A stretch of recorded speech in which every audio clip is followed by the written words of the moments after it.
अस्सलाम वालेकुम। उम्मीद करती हूँ कि आप सब खैरियत से होंगे।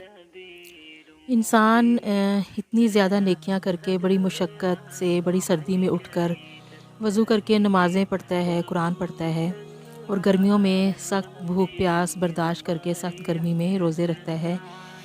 हज करता है, उम्रा करता है, ज़कात देता है। गर्ज़ के बहुत मेहनत से बड़ी मेहनत करके बड़ी नेकियां जमा करता है और वो कभी भी नहीं ये चाहेगा कि मैंने इतनी ज़्यादा नेकियां की हैं और एक आग आए और उन सारी नेकियों को खा जाए। तो कोई भी ये नहीं चाहेगा, लेकिन हम ऐसा कर रहे हैं। हम अपनी नादानी में अपनी नेकियां ज़ाया कर रहे हैं, क्योंकि हज़ूर पाक सल्लल्लाहु अलैहि वसल्लम ने फरमाया कि हसद जो है वो नेकियों को ऐसे खाता है जैसे आग खुश्क लकड़ियों को खा जाती है। तो हसद एक ऐसी बीमारी है जो सिर्फ़ नेकियां ही नहीं बल्कि इंसान को भी खा जाती है।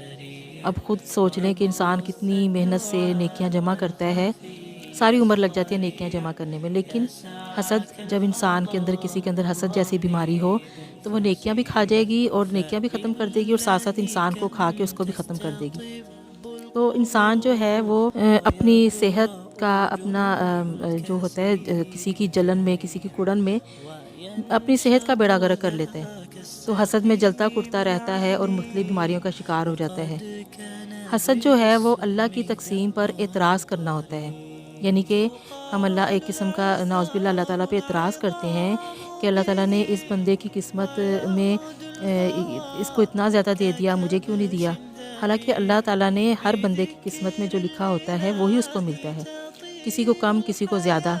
तो ये अल्लाह बेहतर जानता है कि किसको मैंने कितना देना है, कब देना है और कितना देना है, ये सब अल्लाह की तक़सीम है। तो हम लोग इस चीज़ से बिल्कुल एक तरफ के हम ये नहीं सोच रहे होते कि ये तो अल्लाह ताला ने तक़सीम किया ना, अल्लाह ताला जिसे चाहता है वो बढ़ा कर दे देता है, जिसे चाहता है कम करके देता है। लेकिन हम यानी कि हसद का शिकार हो जाते हैं। वो कहते हैं कि फ़लाँ के पास इतना बड़ा घर क्यों है, इतनी बड़ी गाड़ी क्यों है, ये अच्छा क्यों खा रहा है, इसके पास इतनी दौलत क्यों है, इसके पास ज़्यादा इल्म क्यों है। इवन कि यहाँ तक भी कि इसकी आवाज़ क्यों प्यारी है, ये इतनी अच्छी नातें क्यों पढ़ रहा है, इसका तो गला ही बैठ जाए। तो यानी कि ये इतना प्यारा क्यों है, इसके पास इतनी नेमतें क्यों हैं। तो जैसे-जैसे हम इन सब चीज़ों पर इंसान जो है वो हसद करता जाता है, तो वैसे-वैसे उसके जो अमल हैं, जो उसके सारे अमाल हैं, वो जलकर राख होते जाते हैं। तो जो अमल उसने इतनी मेहनत, इतनी मुशक्क़त से बड़ी जमा किए होते हैं, कतरा-कतरा करके, तो वो सारे के सारे जो होते हैं, वो हसद की आग में जल के राख हो जाते हैं। तो हसद है ये होता है कि किसी का अच्छा देख कर बर्दाश्त ना हो और यानी कि कोई अच्छा किसी को अच्छा मिला हुआ, कोई नेमत मिली है तो हमसे वो बर्दाश्त ना हो। किसी से जो बर्दाश्त नहीं होती, वो हसद होता है और बंदा जलता-कुटता रहता है। और अब इसके दूसरे पहलू पे आ जाएँ। दूसरा पहलू ये है कि जब आप किसी के पास नेमतें देखें, किसी की तरक्की देखें, तो उसको आप यानी कि किसी को खुशहाल देखकर तो उस पर फ़ख्र करें।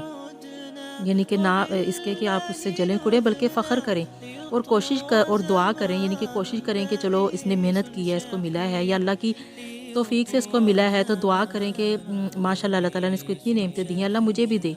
तो मैं भी कोशिश करूँगा और मैं भी मेहनत करूँगा और दुआ करूँगा और अल्लाह ताला मुझे भी इस तरह की चीज़ें नवाज़ेगा, ये नेमतें मुझे भी मिल जाएँगी।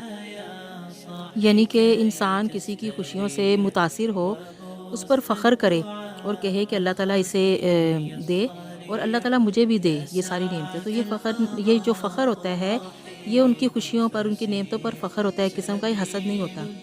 तो हसद और फ़ख्र में यही फ़र्क है। तो हसद जो है वो जलन और कुड़न का नाम है कि आप किसी की तरक्की से हसद करते हुए इस उम्मीद में रहें कि ये नेमतें इससे छीन जाएँ, ये सड़क पर आ जाए।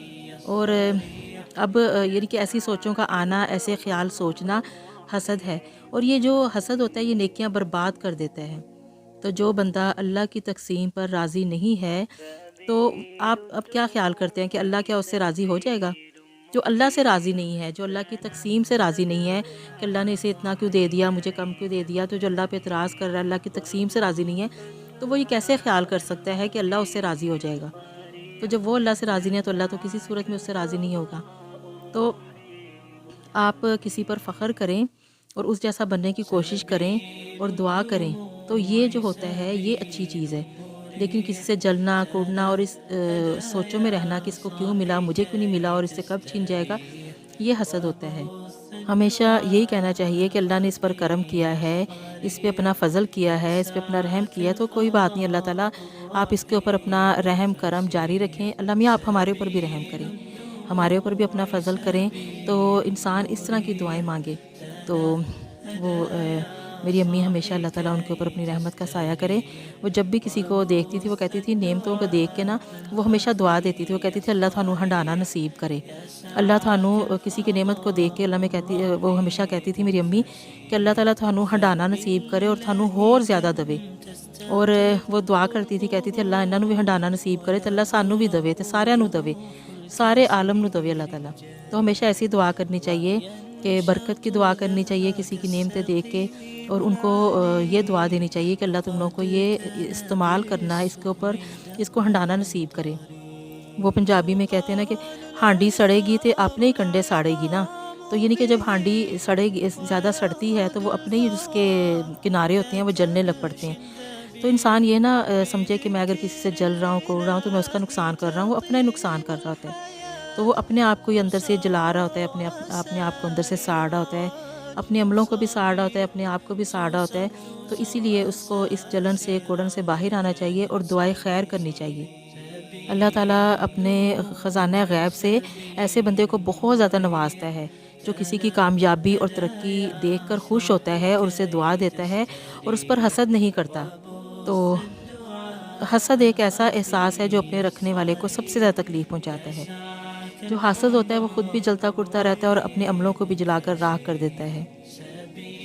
یاد رکھیں کہ اگر آپ کے دل میں ذرا بھی یہ خیال آیا کہ اسے کیوں ملا ہے، یہ نعمتیں اس کو کیوں ملی ہیں، مجھے کیوں نہیں ملی، اور اس کے اور آپ یعنی کہ اس حسد کا شکار ہو جائیں اور یہ امید رکھیں، یہ یعنی کہ آپ کی ایک کوشش ہو یا آپ کی خواہش ہو کہ اس کے یہ چیزیں کب اسے چھین جائیں، اگر مجھے نہیں ملا تو اس کے پاس بھی نہ رہیں، اگر مجھے نہیں دیا تو اس کو بھی نہ ملے، تو یہ عمل ضائع ہونے والے ہوتے ہیں، سارے عمل ضائع ہو جاتے ہیں، اور ساتھ ساتھ اللہ کی ناراضگی بھی انسان مول لے لیتا ہے، تو عمل بھی اس کے ضائع ہوئے، اللہ بھی ناراض ہو گیا، اور وہ اپنی صحت بھی برباد کر لی، تو اس کو کس چیز کا اس سارے عمل میں اس کو کیا فائدہ ہوا؟ یعنی کہ دنیا میں بھی اس کو یعنی کہ وہ نعمتوں سے محروم ہو گیا، اور آخرت میں بھی اپنے عملوں کے راکھ ہونے کی وجہ سے آخرت کی بھی خوشیوں سے محروم ہو گیا۔ اسی لیے اپنی عادت بنا لیں کہ ہمیشہ کسی کے پاس بھی کوئی نعمتیں دیکھیں، کسی کی ترقی دیکھیں، کوئی اچھی چیز دیکھیں تو اس پہ ہمیشہ فخر کیا کریں، اپریشیٹ کیا کریں، اس کو دعا دیا کریں، اور اپنے لیے بھی دعا کیا کریں اور کوشش کیا کریں، اور حسد سے بچیں، اور اللہ تعالیٰ سے کہا کریں اللہ تعالیٰ آپ نے ہمیں ہم آپ کی رضا پہ راضی ہیں جس حال میں آپ نے رکھا، تو یہ ہے کہ آپ سب کو نعمتیں دی ہیں، اللہ تعالیٰ آپ ان کو نعمتیں ڈانی نصیب کریں اور ہمیں بھی نعمتیں دیں۔ تو اس طرح کی دعائیں کرتے رہا کریں اور اس پہ فخر کیا کریں، تو پھر دیکھیں جو ہم نے اتنی محنتوں سے ہم عمل کرتے ہیں، سردیوں میں اٹھ کے نمازیں پڑھنا، گرمیوں میں روزے رکھنا، اور ہم نے اتنی باتیں کرنا، اتنی محنت مشقت کے ساتھ ساری باتیں کرتے ہیں، تو یاد رہے کہ کہیں یہ چھوٹی سی ایک بیماری کی وجہ سے، چھوٹی سی ایک حسد کی وجہ سے کہیں سارے عمل ضائع ہی نہ ہو جائیں، کہیں آگ ان کو کھا ہی نہ جائے۔ تو ہمیشہ اس چیز کا خیال رکھیں، اپنے عملوں کو بھی بچائیں اور اپنے آپ کو بھی بچائیں، کہ اپنے عملوں کی بھی حفاظت کریں اور اپنی صحت کی، اپنی آپ کی بھی حفاظت کریں، تاکہ اللہ تعالیٰ پھر راضی ہو اور اللہ تعالیٰ آپ کے عملوں کو بھی خوب بڑھا چڑھا دے اور آپ کی صحت میں بھی برکت دے، اور اللہ تعالیٰ سب سے راضی بھی ہو جائیں۔ تو جب اللہ تعالیٰ راضی ہو جائیں گے تو پھر سمجھے اللہ رب راضی تو سب راضی، تو پھر سب راضی ہو جائے گا، سب کام سیدھے ہو جائیں گے۔ امید کرتی ہوں کہ آپ کو آج کی اچھی بات پسند آئی ہوگی۔ مزید اچھی باتیں سننے کے لیے لائک، سبسکرائب اور کمنٹس کریں۔ آپ سے پھر ملاقات ہوگی انشاءاللہ۔ اللہ تعالیٰ آپ کا حامی و ناصر ہو۔ اللہ حافظ۔